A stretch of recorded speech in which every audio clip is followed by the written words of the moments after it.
বসে গেছি অনেকগুলো ফল নিয়ে। তো তোমরাও চলে এসো আমার সাথে জয়েন্ট হয়ে যাও। তো আমি দেখো প্রথমে এখানে ব্যানানা খেয়ে নিচ্ছি। ব্যানানা খেতে কার কার ভালো লাগে কমেন্ট করে জানাও।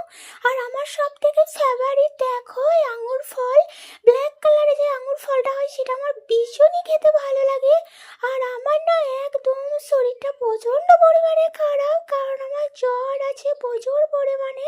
আর দেখো জ্বরটাও ফুলে গেছে, এতটাই জ্বর হয়েছে বলার নেই। কিছুদিন আগে বাইরে গেছিলাম ওই জন্য এরকম হয়ে গেল জ্বর।